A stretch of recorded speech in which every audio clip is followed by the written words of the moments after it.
Let's say you're an independent filmmaker and you're just starting out. Where do you go? What do you do? Who do you see? Nobody. You're screwed. Don't even try it. Don't go near it. It's death incorporated.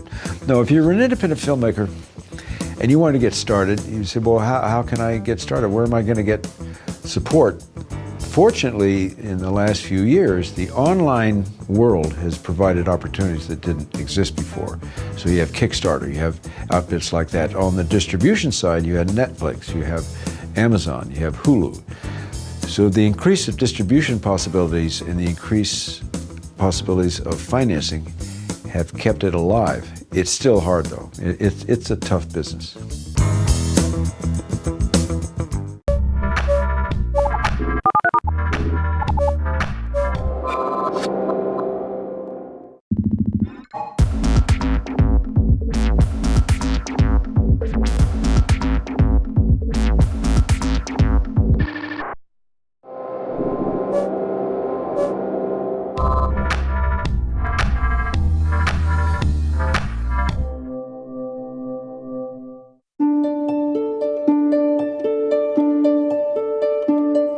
I had no idea what ALS was like before starting this project. And that's one of the things that Steve said to me when we started off was his goal with this film was to allow a general population to see the day-to-day problems of what an ALS patient goes through. I'm Clay Tweel, director of Gleason, which is premiering in the U.S. documentary competition at the 2016 Sundance Film Festival. Gleason is about a former NFL football star, Steve Gleason, and right around the same time that he's diagnosed with ALS, he finds out that his wife is pregnant. So he starts recording these video journals as a way to convey to his unborn child who he is. The movie that we make out of those journals and out of the footage that he films over these last 5 years is kind of Steve exploring the challenges of what it means to be a good father and a good husband while being stripped of the physical capabilities from the disease. To go through this footage and to see somebody who is a NFL football player in the peak physical condition and then within a matter of a couple years have lost all functionality of their muscles and to be kind of trapped in this chair. That was incredibly powerful for me and was a big part of what we wanted to do with the story. I think that the movie would be unwatchable if it wasn't for how funny Steve and Michelle are. To be able to still have that timing to kind of get a nice little jab in or to keep the moment light is really remarkable. And so the movie is also very inspirational. And to see Steve and his wife Michelle and their whole families, frankly, kind of confront head-on the challenges put in front of them, it was very harrowing and inspiring for me to watch that, and I hope the audience feels the same way.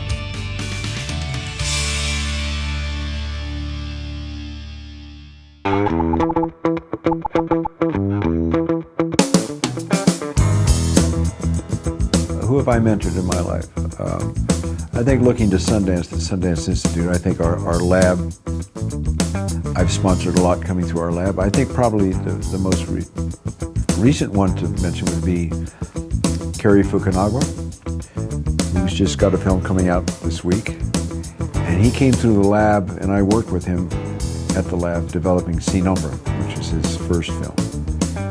So I worked with Cary to help him develop his skills. And so I would say that that's a form of mentoring, because he then went on to do some amazing stuff, from True Detective to Jane Eyre. And it's been a pleasure to watch him develop and grow, but it feels also nice to know that I was part of the birth of that.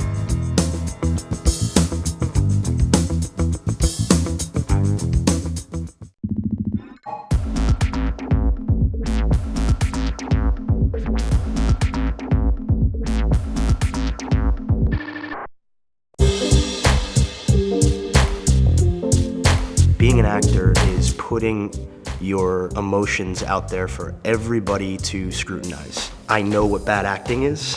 Having been a bad actor myself, I can very easily tell what good acting is. I'm Richard Tanny, director of Southside With You, which is premiering in the U.S. Dramatic Competition at the 2016 Sundance Film Festival. Well, Southside With You chronicles the first date between Barack and Michelle Obama back in 1989 through the South Side of Chicago. So now I'm working double time just to be seen for who I am and what I'm capable of. Now, how's it gonna look to a guy like Thompson if I swoop in and start dating the first cute black guy who walks through the firm's doors? The liberal-minded people will think it's precious, and the closed-minded people will think it's pathetic. You think I'm cute? I didn't say that.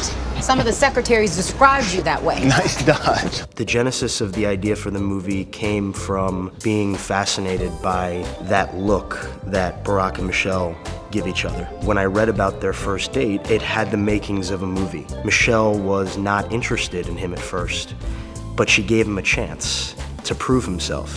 We're a few blocks away. Why don't we go in and check out the exhibit? I'd still like us to go to the meeting a little later. It would mean a lot to me. Okay, it's not a date. Fine. Until you say it is. Setting the story over the course of a single day actually helped me hone in on who the characters were. What had happened to them in their lives up until that moment in time informed everything that happened over the course of the day. We set out to tell a love story. There's a little bit of dramatic irony in the sense that we know what's going to happen to them, but the two characters don't.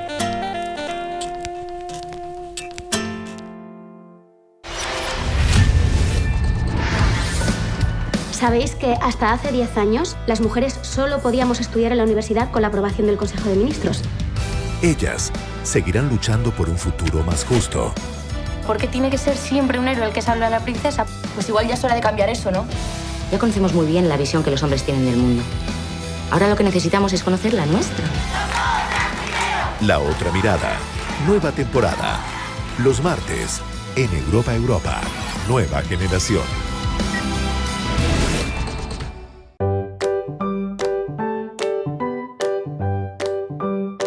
Life Animated is a book by Ron Suskind. Ron Suskind's a very famous author who won the Pulitzer Prize. I've been good friends with Ron for the last 15 years. And when he was writing this book, which is a memoir, which is about his own son, which is very personal, I looked at the galleys and I was like, this will make an amazing film.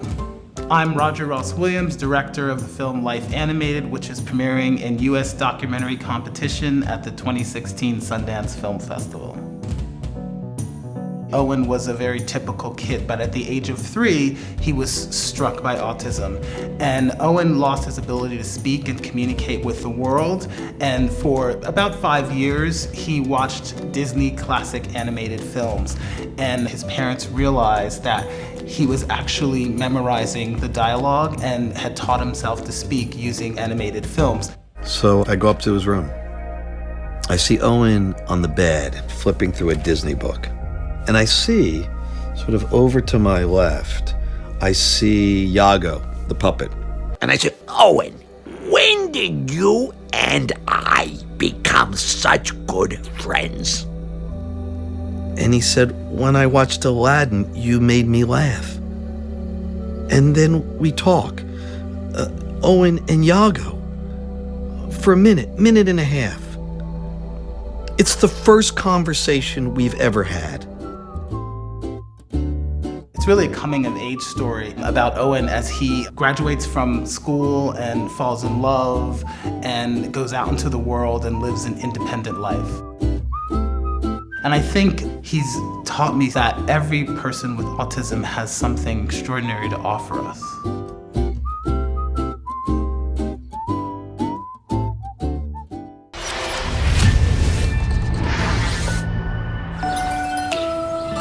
La naturaleza tiene los ingredientes perfectos para que tu piel se vea naturalmente increíble. Más Chic se suma al movimiento de cosmética responsable. Te voy a enseñar a preparar los mejores cosméticos naturales y a cuidar el medio ambiente. Anímate. Cosmética natural. Estreno, martes y jueves. Más Chic, tu estilo de vida.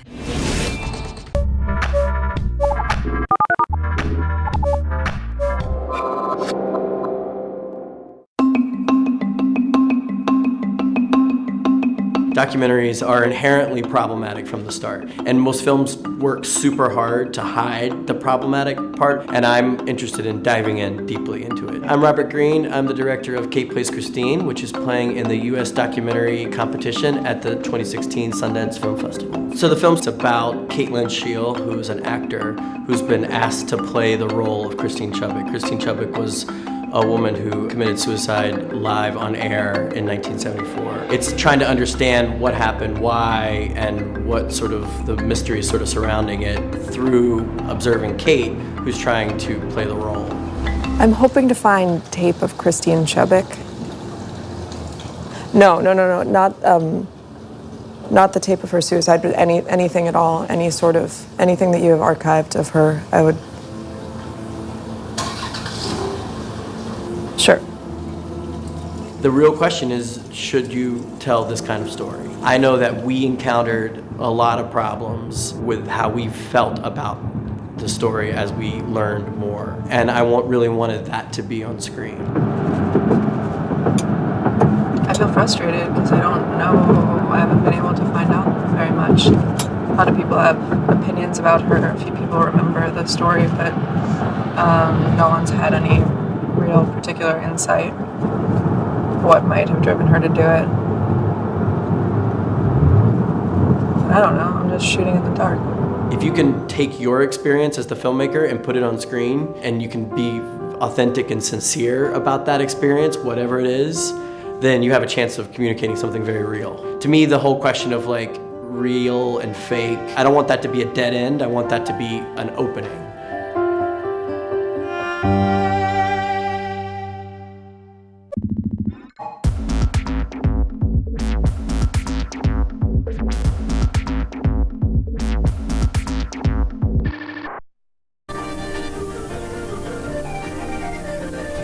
No es que no hicimos nada, pero creo...